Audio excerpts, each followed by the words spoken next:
Ahoy, you bunch of scallywags. Welcome to Under the Crossbones. I'm your host, Nick Hoffman. This is episode 205. Let me tell you what to expect. Mistakes. This is my maiden voyage as captain. You didn't vote me on. There was nobody else on the ship, so I jumped aboard. Actually, Phil Johnson had reached out. We had a discussion. He was looking for somebody to take the show over. Phil is getting busier and busier with his comedy career and other projects that he is trying to make happen, and wanted somebody to keep the show going. And he and I had worked together on a number of occasions, both through this show, but also through comedy and other things. And anyway, so I agreed to do it. Let me explain to you why we had such a delay between episode 204, which was Phil's last show as host, and episode 205, which is this one. I'll be honest, my health fell apart. I had been experiencing some lightheadedness right around the time that Phil and I started talking about this, and close to the time that I was going to take over. And in fact, a pirate-related bit of information here. I was going to visit Talderoy at Studio City Tattoo. Some of you are familiar. If you're not, look it up. You'll love it. Anyway, and I was going to go see Clay. And as I was stepping out of the car, I got really, really lightheaded and almost fell into the road. And I thought, well, that's not good.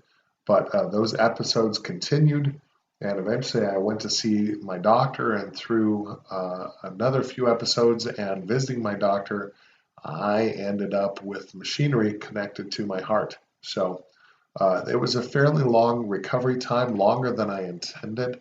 Well, I intended just to survive, I'll be honest.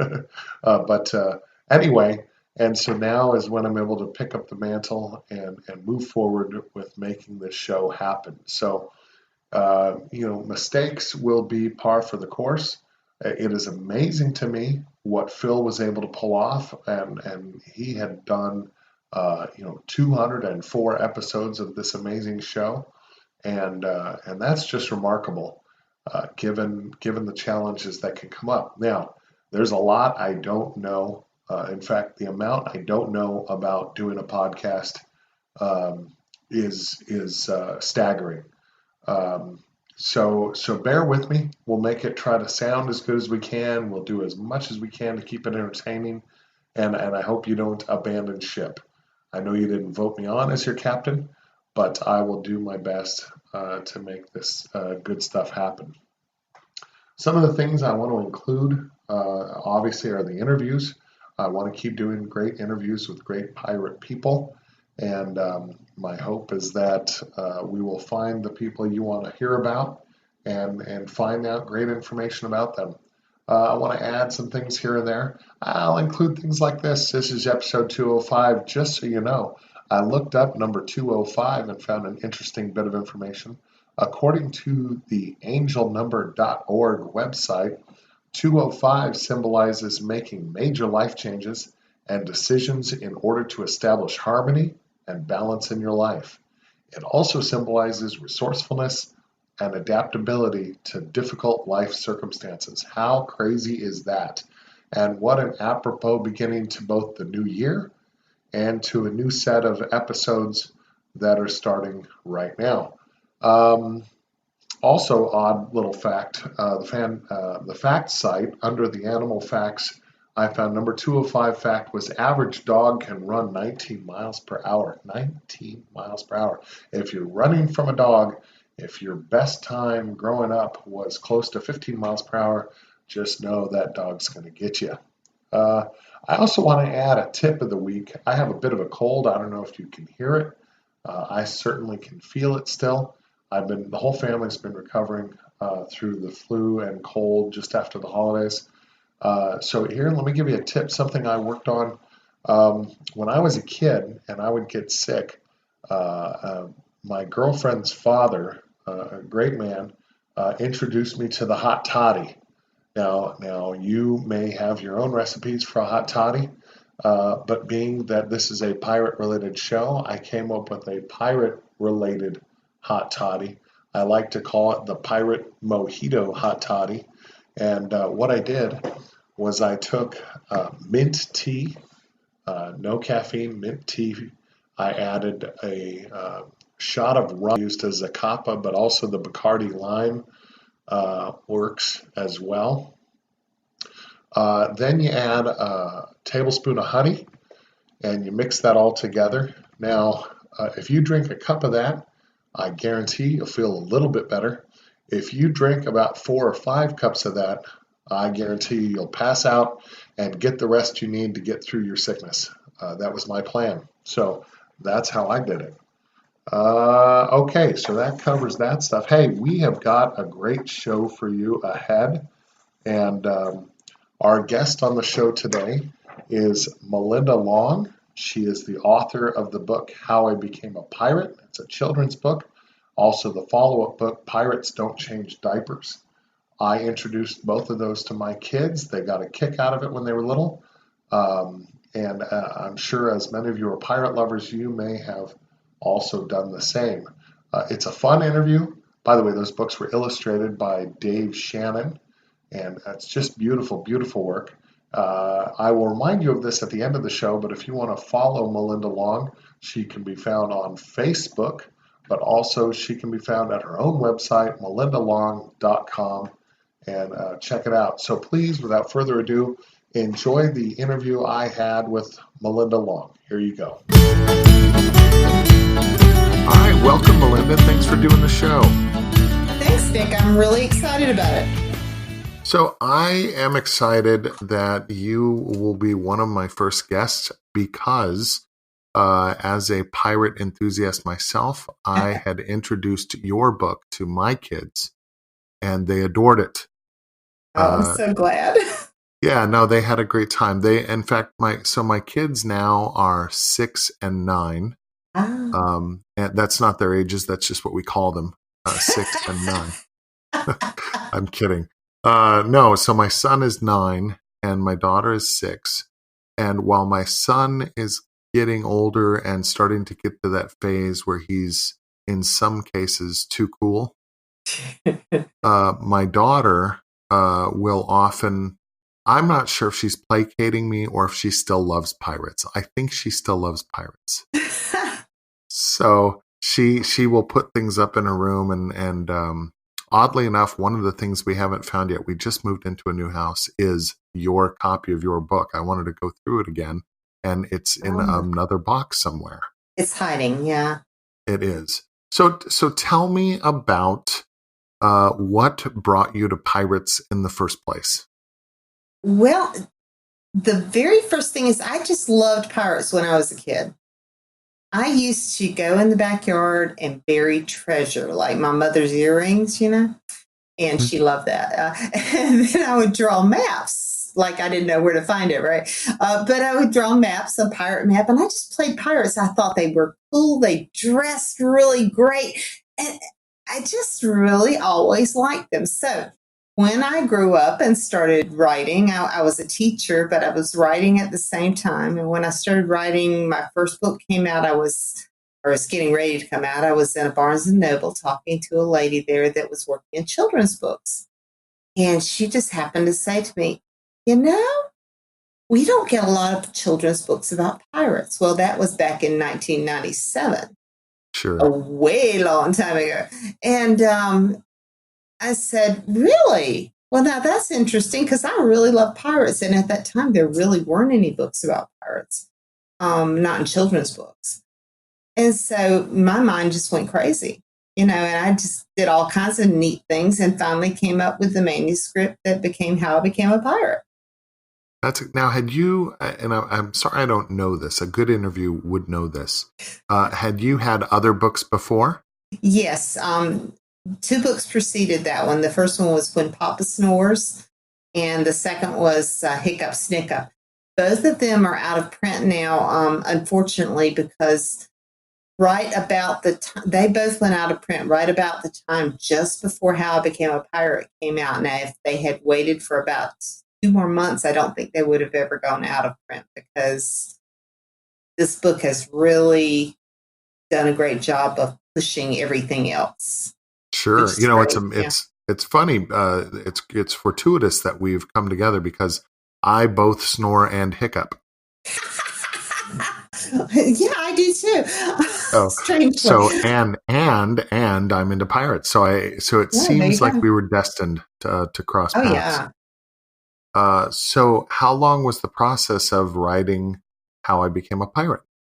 Okay, so I started writing it right around 1997 or so, about the same time the other books were being written and were, um, well, those were just about finished. And I started writing that around 97. The first time I wrote it out, it probably took me a week or so. And then the editing process began. Sure. And that took forever. And then finally, once my editing got done, and I signed contracts, and we, agreed that our court would publish the book, it took from the time I signed my contract, and that was like over a year later, over a year from the beginning of my writing. It took 6.5 years from that point to come out on the shelves. Holy moly. Yeah, children's books don't just pop out quickly. It takes a long. Some of them, like 2, 3 years. Some of them are longer than 6 years. Now, what were Yeah. some of the aside from just the editing process, what were some of the holdups? Well, they have to find a place in their a slot in their production. So they have to find the right time to release. Plus, they have to find the right time to. They have to find an illustrator, and in my case, that was Dave Shannon. He is amazing, but the I problem, love the yeah, imagery. he is so great. And the problem with having somebody that is as good as Dave is that he has a lot of projects ahead. So he Gotcha. really, it took a while to get him involved. And just to find him to begin with took a while. And then once he was involved, it took a little while, because his process takes, I want to say, more than a year to do the sketches and do the color illustrations. I know that depending on the book, it may take less, but you see the detail in this book. He really put it in there. So it Yeah. took him a long time. Plus, I would imagine, like most artists, and I count myself among the ranks, there's a whole procrastination process that takes a fair amount of time. Yeah. So, Really, you do. You have to say, I don't know if this is right, and maybe I'll just wait and look at this another way. It's true. right, there's coffee, there's going Yeah. places, there's, before I write, I'm going to need some new shoes. And so you got to go get And then shoes. there's Facebook, of course, So, Exactly. So by the time you finish all that, and before yeah. you even put pencil to paper, I imagine it takes a while. No, Of that's course. amazing. Yeah, it Now, does. Everything takes a long time. So this was a big, long process. now as the sketches started, I imagine the publisher had more approval than you did. Is that right? Yeah, really and truly, once my part was done, it was done. I had no connection with Dave Shannon at all until after the book was published. I met him after the book was published, but literally they intentionally keep the writer and the illustrator apart in most publishing houses, because they don't want you to influence each other. Um, you know, Interesting. yeah, for example, if I were really pushy, and I'm not, but if I were, then I could say, I really think this picture should look like this, not like that. And that's just not the way they do it. So basically, they wanted him to have the freedom to do his thing, and for me to have the freedom to do mine.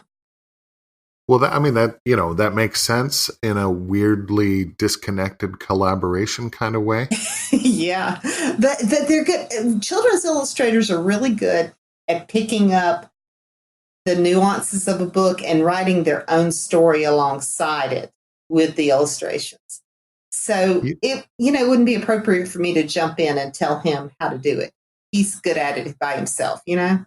Yeah, I teach film classes at the community Oh, college level, and when I'm talking about screenwriting, I kind of have to introduce the students to the concept. Now they're studying it from a film appreciation standpoint, right. but uh, I have to explain to them that the screenplay is a blueprint, and what the director and other folks do with it they don't go back to the screenwriter and say, "What'd you mean here?"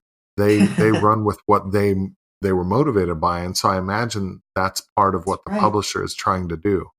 That's exactly what they're trying to do. And it is really amazing because once you get the illustrations back and you start seeing what the illustrator has done with the book, it's like a totally new experience. So I'm looking at it going, "Oh, I didn't think of it that way." And that it's just really great to see it that way, to see what they've done with it. Dave did all kinds of neat stuff in that area. He took my words and changed them around, not changed my words around, but changed the illustrations in ways that I would never have thought of.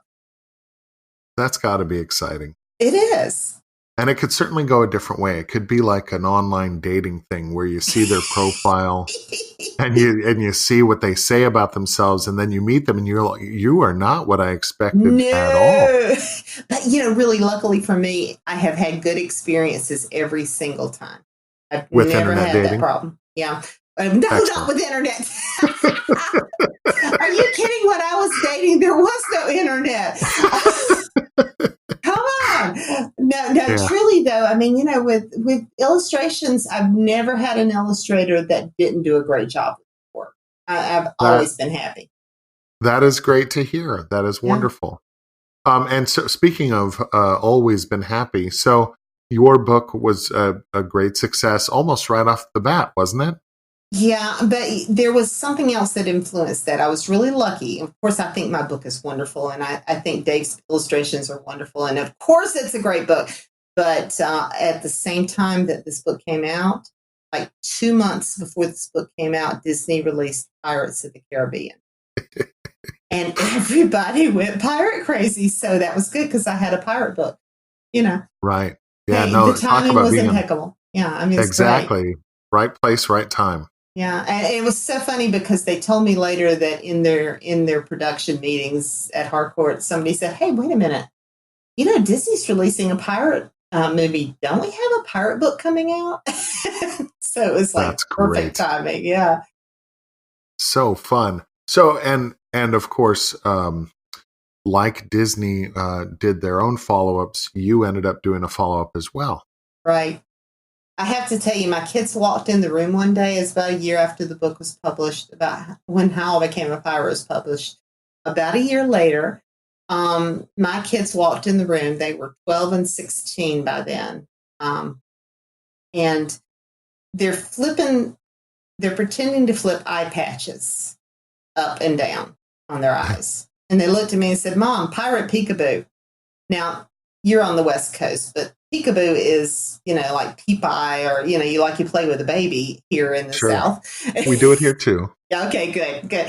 That makes me feel better.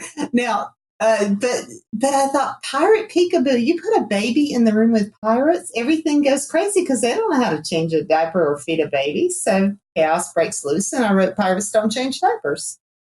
Oh, that's fun. Now, was Yeah, that process faster? um, a little bit, not a whole lot. To be honest, it took a while too. I think that one was about 5 years in the making, but they didn't have to search for the illustrator this time. They had Right. one. But Day still has, like I said, being a very popular illustrator, he had all kinds of projects. So, they had to work in a time frame and all that.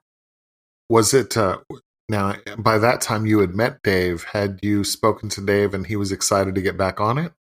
Yeah, I only met him in person once. We've spoken since then a couple of times. But he was ready to go, and I found out when I talked to him he really likes pirates, which is good for me. And he's so funny. And we got to actually read the book together at a conference that we were at, and we got to read the book out loud. And he did the pirate voices, which was hilarious. It That's was great. awesome. Yeah. Yeah, yeah. Plus, it was fun for you guys both to get to play pirates together. Yeah, that's right. And he was so nice. He actually gave me a piece of paper. We were in LA at a conference, and he lives in not far from there. And he handed me a piece of paper and said, "Here, this is the gallery that keeps my work. Go pick out a picture you like." And if you know anything about his illustrations, that was like just handing over money. Yeah. I mean, it was just because he can sell his illustrations for quite a bit of money, and it was just so kind of him to do that. And so, did you pick out a good one? Yes, I have the picture of Jeremy Jacobs surrounded by sleeping pirates hanging in my Oh, den. It's so wonderful. oh, that's how. And now, is it the size of the book picture, or is it a bigger one? It's bigger. It's actually a little bigger, not much bigger, but he starts out on a big canvas, and once it gets to book size, it's actually a little bit smaller. But that way he can work on detail and that. Oh, that's awesome! And what a fun treasure to have from that. Yeah, it is. It's wonderful. It's and since that time, I've managed to get artwork from a lot of my other books. So I have a whole den full of children's artwork from my books. It's kind of cool.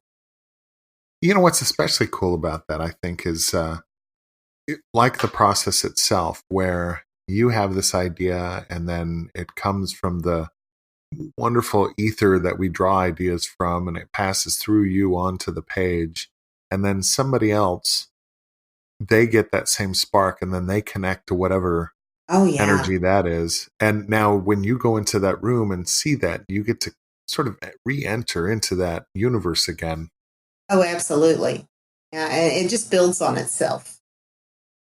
Oh, that's great. That's great. When now I know from my own creative experiences that when I start working on things, your subconscious grabs images and hears things that you probably wouldn't have heard because you weren't listening for it. And I was wondering that since you put those two pirate books out, or in the process of doing that, did you find, even though you had previously been into pirates, that suddenly pirate things jumped out at you more?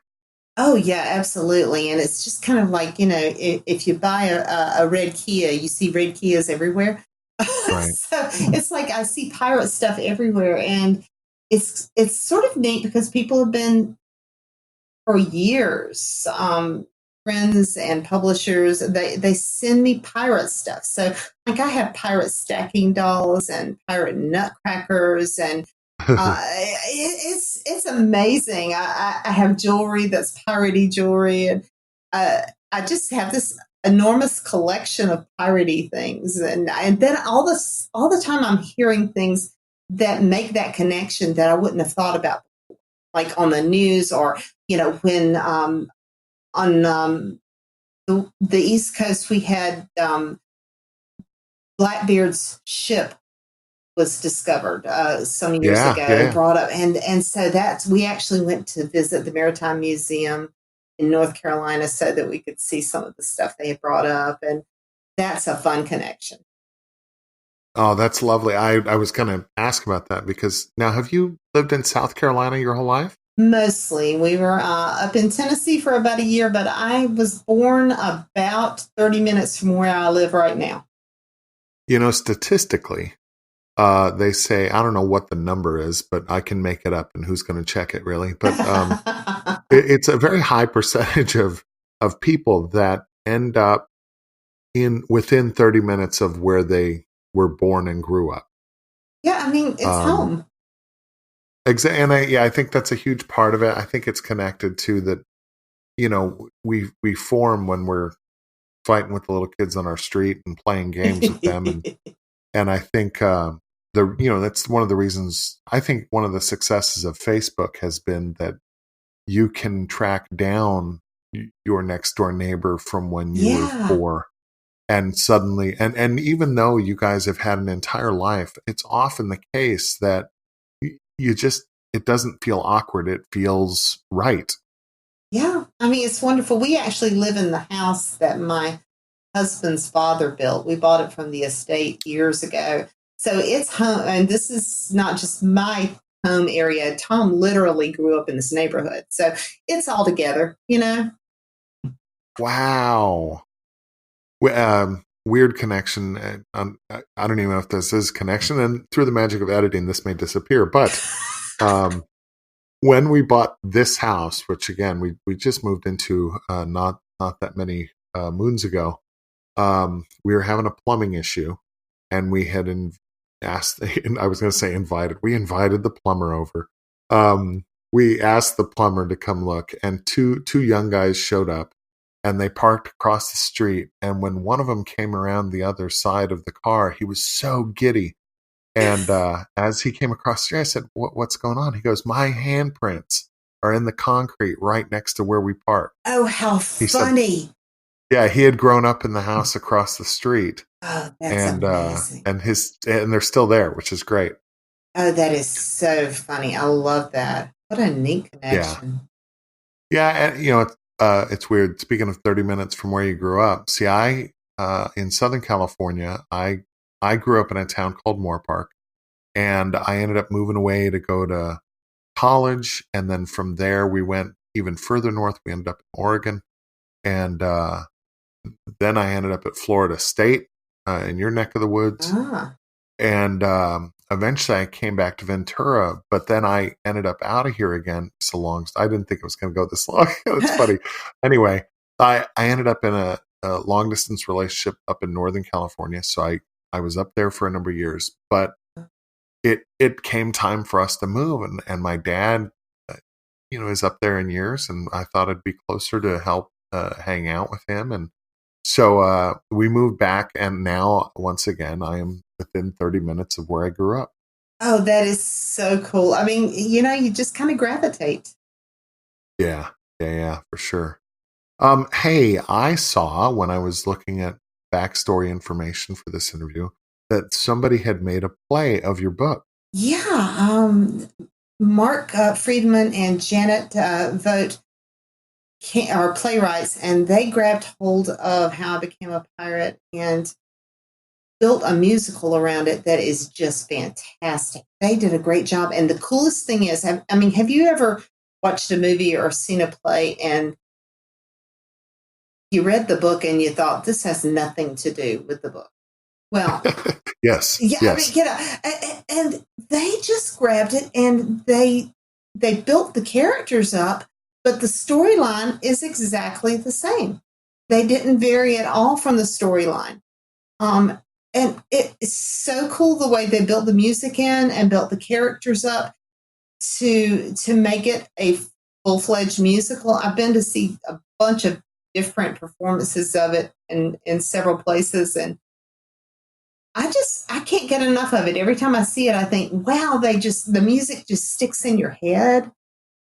And they just did a great Uh, job with it. It's wonderful. I saw some video clips of it, and it really did look like it really embodied what you had done. Yeah, and they're great folks. I did meet them. They live up in Cincinnati. I met them quite a few years ago and have met them several times since. We're Facebook friends, that kind of thing. We hang out on there every once in a while, but it's just so nice. They have other wonderful musicals, but I was just so proud that they were able to do this. And every time the musical plays anywhere near me, somebody will say, "Hey, can you come by and just see the show and maybe speak to the audience?" And it's such a boost to me. It makes me feel really great, and I love seeing the musical wherever it's played. Now, this is probably the stand-up comic in me. One of the ways in which stand-up comics try to continue to do what they do and eat at the same time is they will sell merchandise when they do a performance. Yeah. Because now I'm wondering, when you get invited to do that, do you bring a couple copies of the book? Do you? Yeah, generally, of course, when you're dealing with a publisher like Harcourt, it always goes through bookstores.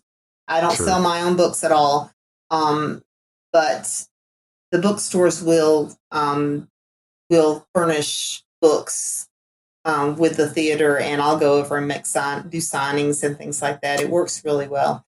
It's That's kind of fun. fun. Another neat thing about the play, and I'm always really proud when I say this, my son, um, who's now the father of the most wonderful grandbaby ever, um, but at the time, he was a theater major at Limestone College in Gaffney, which is about an hour from here.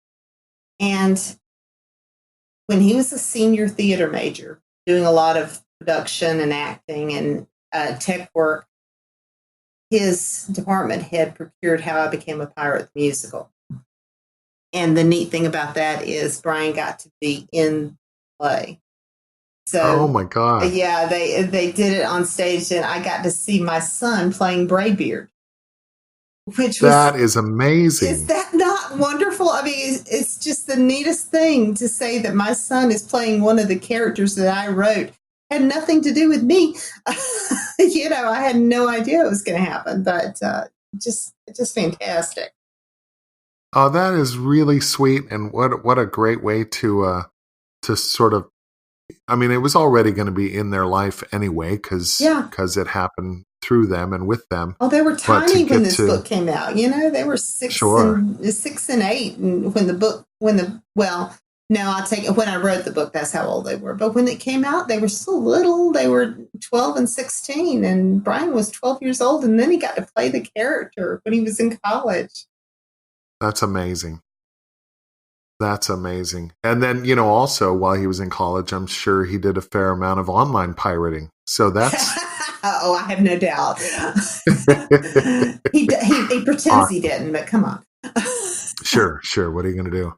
Hey, so what kind of future plans do you have? Not, it doesn't have to be pirate related. What else is going on for you? I just published about a year ago, published a book called Art Smart Science Detective, The Case of the Sliding Spaceship. It was my first chapter book. And I used to teach science, so it's kind of a natural go-to for me because this is 10-year-old science detective, and he uses science to solve mysteries. So I'm hoping that will be the beginning of another series. I'm still working on that. I've got another book that I'm trying to work with, a second in the series, but the first one's done pretty well. So we'll see how that comes out. I'm also working on a young adult novel right now. That's kind of a dark fairy thing. I'm not talking about Disney Tinkerbell fairies. I'm talking about some fairies that aren't really cool and they're not very nice. And Oh, yeah, that brings me into a totally different realm because most of my stuff has a lot of humor in it. This has some humor, but it's mostly very dark, deep, creepy. So we'll see. I like dark, deep, creepy too. It just doesn't come out in my writing very often. no, but it's, we have parts of us that those parts need to be expressed too. So Oh that yeah. makes sense.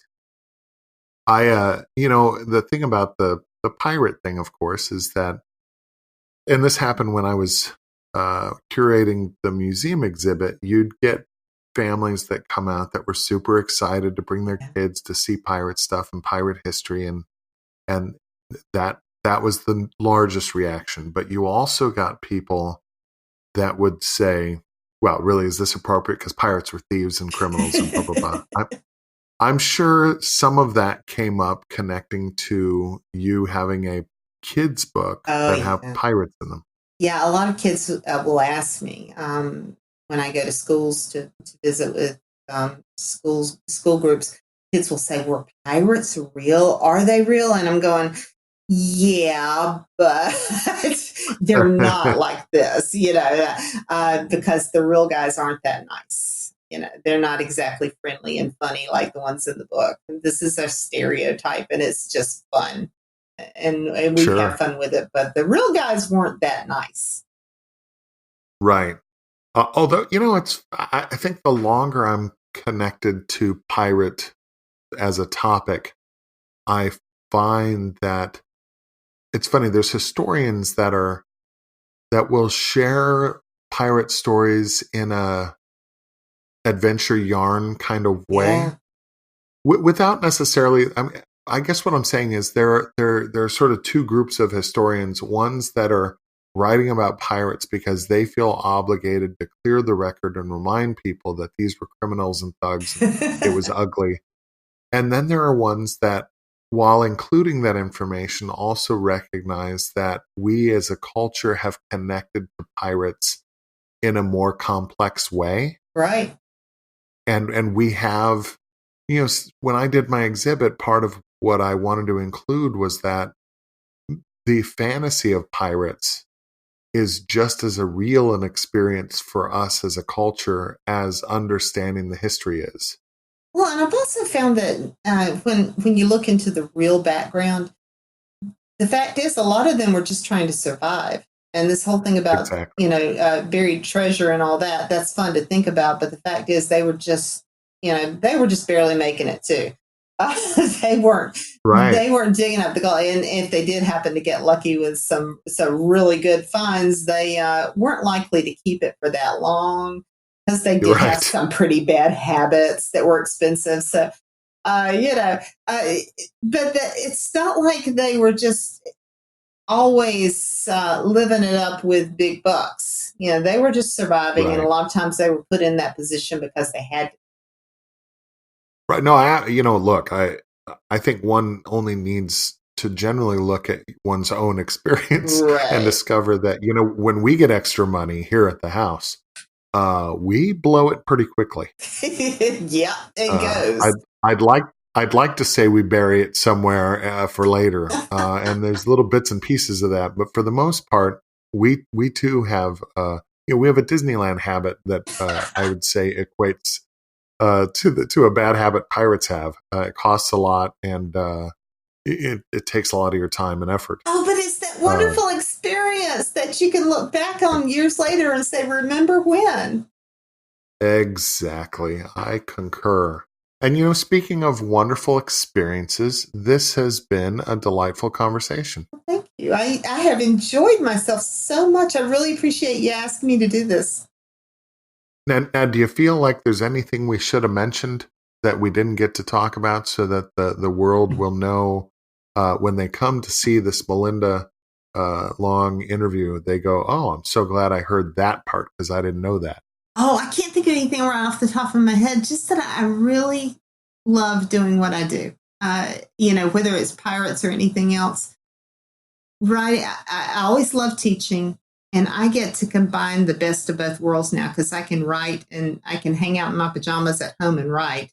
At the same time, I can go to schools and talk to kids and still get to have that connection because you never stop being a teacher. So it's fun for me. This is the best job in the world. Again, in addition to the snoring and hiccups, I'm also a teacher. Do you see how destined this was? Oh, it's serendipity. There you go. Don't use big words I can't spell. Stop it. I used to be facetious, but only after I was able to spell it. I couldn't. I would avoid it because I thought somebody's going to ask me to write that down, and And I then you're won't in be able to do it. trouble. Exactly. Melinda, I will make sure that when we post the interview, we post links to your website and other ways to get a hold of you. Are you active on any of the social media? Yeah, I've got a professional Facebook page, and I do have Instagram and all that stuff, and I'm really bad about not using it. No, But but on yeah, Facebook, you see the note, don't you? So if somebody sends you a note on Facebook, you'll go, "Oh, that's nice. They heard me." yeah, I do. I see that, and of course they contact me through my website and email me and all that good stuff. So yeah, I do stay active because you're supposed to do that as Absolutely. an Well, I author. will make sure that I'll make sure I send folks that way. And once again, thank you so much for being with me. Thank you. I really enjoyed it, Nick. And that was our show. Thank you so much for listening to episode 205, my first episode. Hey, listen, there's a lot I have to learn, including which sponsors I still have to plug, etc. I do know that we've got an Amazon banner you can click on. The way that helps us out is you click from our show to, or from our webpage to Amazon from us. And then what you get there, they kick us back a little bit of money, which is kind of nice.